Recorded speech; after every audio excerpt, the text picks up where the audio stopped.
A paz do Senhor, meus queridos, graça e paz da parte de Cristo, mais um vídeo para esse canal. Se você chegou aqui e ainda não é inscrito, te convido, se inscreva no canal, deixe o seu like, deixe o seu comentário e vamos crescer juntos para a honra e glória do nome do Senhor.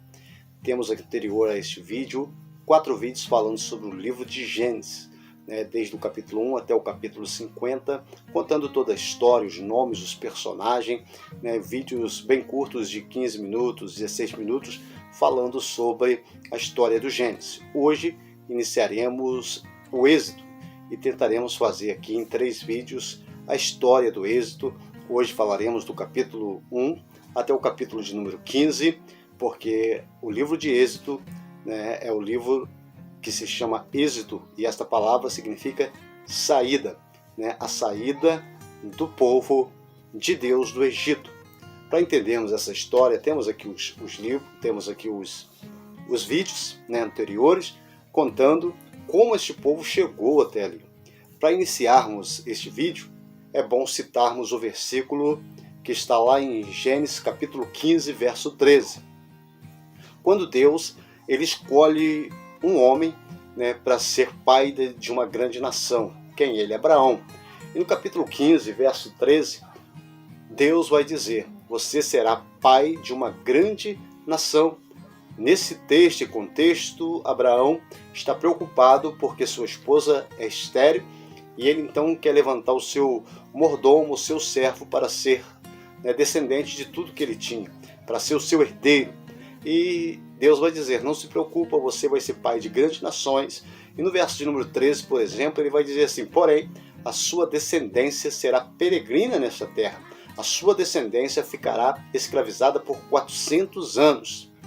Nós passamos aqui, falamos de Abraão, de Isaac, de Jacó, a descendência de Jacó, de José, até chegar dentro do Egito, aonde Jacó, com a sua família, com 70 pessoas, chegaram até o Egito. E ali, então, começou-se a história de ficar o povo hebreu dentro do Egito. Então, passa-se os anos, 430 anos para ser mais exato, se passaram, e nesse tempo morre José, e o capítulo 1 de Êxodo vai falar sobre isso. Morre-se José, morre Faraó, que tinha dado uma possessão da terra, uma parte da terra para que José ficasse com a sua família. E então Faraó começa a ver que o povo hebreu cresceu muito nesse tempo. O povo hebreu era muito mais forte do que os egípcios. Então Faraó vai ter no capítulo 1 uma ideia bem ruim de escravizar este povo e de agora também não permitir que nasça homens, meninos, varões na descendência dos hebreus. E para isso ele vai dizer às parteiras para que quando nascer um menino, matasse esses meninos. E também deu um decreto que os meninos abaixo de 2 anos seriam mortos. Então nós vamos ver já Faraó então nessa decadência. E nós vamos ver no capítulo 1 praticamente a genealogia dos filhos de Jacó, e nós vamos ver a escravidão deste povo.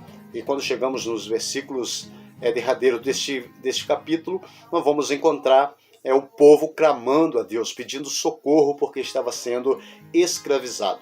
Então entramos no capítulo 2 de Gênesis, já vendo o nascimento de Moisés. Nós sabemos que Moisés nasce da 3ª tribo de Israel, dos filhos de Jacó, da tribo de Levi, aonde ele vai nascer e sua mãe vai colocar ele numa arcazinha ou em um cesto, descer no rio Nilo. A filha de Faraó vai se encantar por ele, vai chamar a sua própria mãe para tomar conta, e também para amamentá-lo.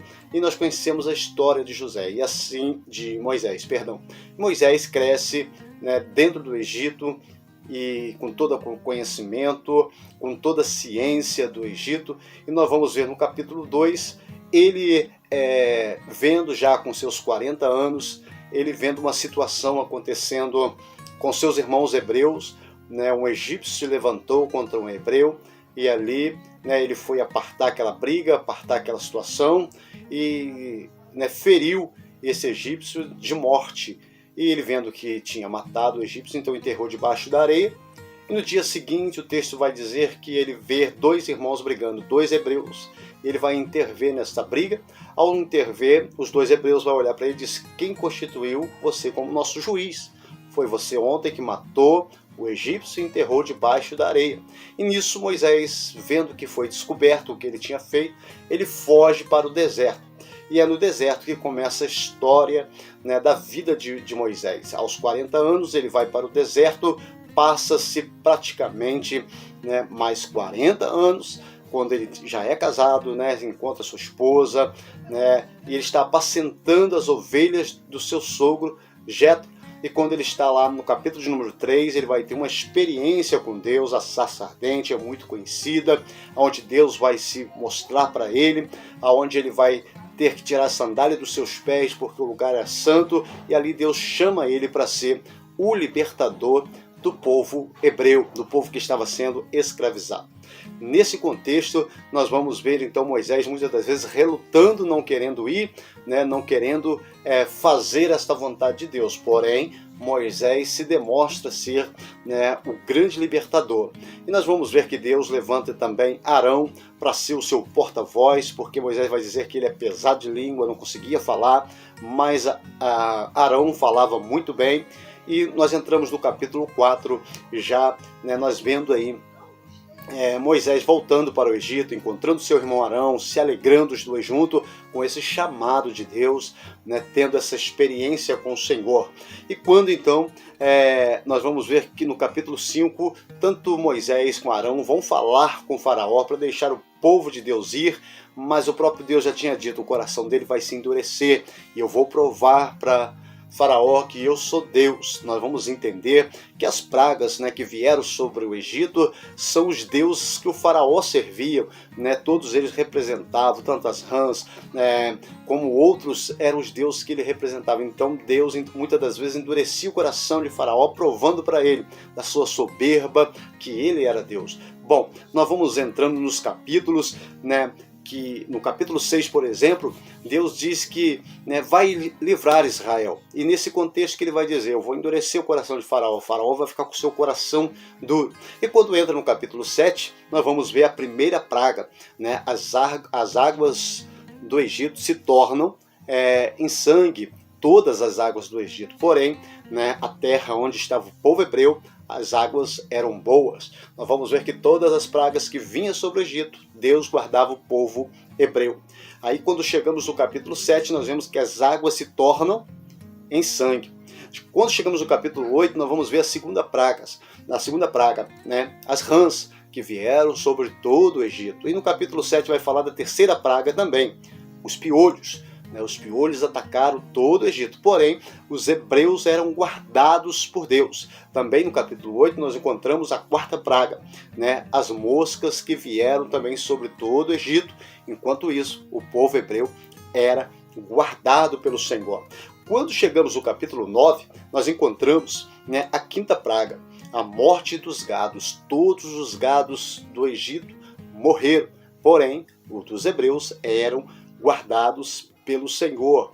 Quando nós chegamos, né, ainda no capítulo 9, nós vamos ver a sexta praga que foi, né, direcionada ao povo.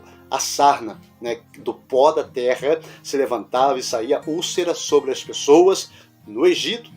No capítulo 9 nós encontramos também a sétima praga, a chuva, né, de granito, a chuva de Saraiva, que destruiu praticamente todo o Egito, de tal forma que os servos de Faraó conversavam com ele e disseram assim: olha, não é hora de você deixar esse povo ir, não vê que a sua terra está totalmente destruída, mas o coração de Faraó endurecia mais uma vez. Quando chegamos no capítulo 10, né, nós vamos ver a oitava praga, né, os gafanhotos que vinham destruir toda a lavoura, o que tinha ainda permanecido, e assim foi, né, todas as pragas sobre o Egito.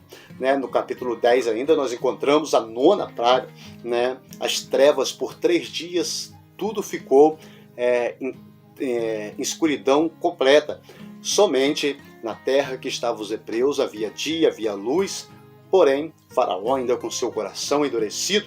Né, e quando nós chegamos no capítulo 11, Deus anuncia a Moisés, dizendo assim: Moisés, você agora vai fazer algo né? Você vai sacrificar um cordeiro e dizer ao povo hebreu para fazer algo, né? Porque a 10ª praga, a última praga, será terrível, né? E nós sabemos o quanto foi terrível essa 10ª praga que veio sobre o Egito, né? Então ele vai dar uma ordenança para todos os hebreus, né? Aqueles que tinham a família maior, um cordeiro maior, aquela que tivesse uma família menor, um cordeiro menor, ou aquele que não tivesse, encostava com seu vizinho, e assim, por fim, o sangue do cordeiro era passado nos umbrais da porta, né? Isso aí é tipificando a Cristo, o sangue do cordeiro, e isso é muito importante. A Páscoa, tudo isso tem a ver com o Novo Testamento, mas claro, aqui estamos de uma forma mais rápida, ligeira, falando sobre o êxodo. Então, quando chegamos no capítulo de número 12, nós vamos ver esse evento acontecendo, o espírito da morte passando sobre o Egito, e quando chegava nos hebreus, eles viam o sangue do cordeiro, o espírito da morte não levava os primogênitos. É a última praga que foi direcionada. Então, exemplo, se eu fosse o primogênito do meu pai, e meu pai era o primogênito, né, da sua família, morreria eu e o meu pai. Foi uma mortandade terrível dentro do Egito, porém os hebreus foram guardados. E no capítulo 12, né, vai falar sobre a saída, né, do povo de Deus e da Páscoa, né, celebrada, para que fosse lembrado que naquele dia o Senhor com mão forte tinha livrado o povo da escravidão do Egito para a saída para o deserto. E nós vamos ver no capítulo 12, né, essa praga vindo sobre o Egito e a saída deste povo, a comemoração da Páscoa.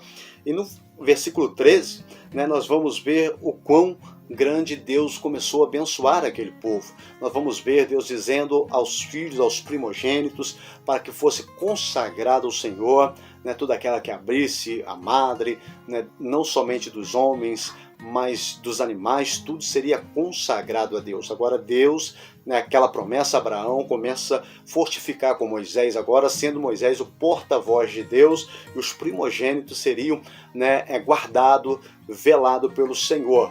E nós vamos entendendo dentro da história o quanto Deus vai guardando, o quanto Deus vai abençoando este povo. Deus então, no capítulo 14, anuncia a morte dos egípcios, quando, né, eles já estão a caminho do deserto, estão chegando ao perto do Mar Vermelho. Conhecemos a história, né? Deus endurece o coração de Faraó mais uma vez, ele quer perseguir o povo de Deus, e assim, né, quando estão de frente ao Mar Vermelho, Faraó vinha atrás com seus cavaleiros, com seu exército, e Deus então, né, ali nós vamos ver que o povo começa a clamar a Moisés, dizendo, né, tiraste nós do Egito para morrer aqui no deserto. Isso a gente vai ver repetidamente várias vezes no livro de Êxodo, Levítico, no livro de Número e de Deuteronômio, né, esse povo sendo um povo muito duro, né, um povo muito obstinado, de forma de coração também endurecido. Tanto é que nós vamos ver na história que esta geração que saiu do Egito, eles não puderam entrar na terra prometida, morreram no deserto por causa da sua incredulidade. Mas quando chegamos no capítulo 14, né, nós vamos ver um evento, um dos maiores eventos do poder de Deus para proteger este povo. Nós vamos ver que o povo começou a clamar, e então Moisés clamou a Deus, e enquanto Moisés clamava a Deus, Deus disse, por que clama a mim? Diga ao povo que marche.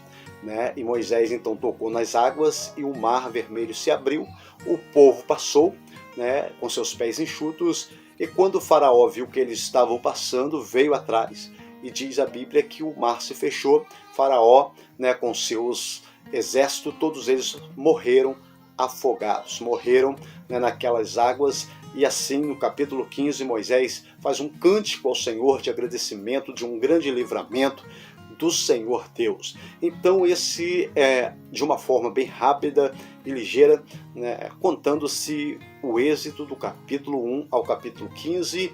Na semana que vem falaremos um pouco sobre a rebeldia deste povo né, do capítulo de número 16 até o 24, né, aonde verdadeiramente esse povo fica provando Deus, fica murmurando, e depois nós falaremos sobre o templo, né, ou sobre o tabernáculo, que Deus dá a visão a Moisés, e depois, né, o cumprimento dele, os sacerdotes, né, o povo escolhido, os levitas, para ser sacerdote do Senhor, do serviço de Deus. Então, se você chegou até aqui, deixe seu like, deixe seu comentário e até o próximo vídeo, em nome de Jesus. Deus abençoe a todos.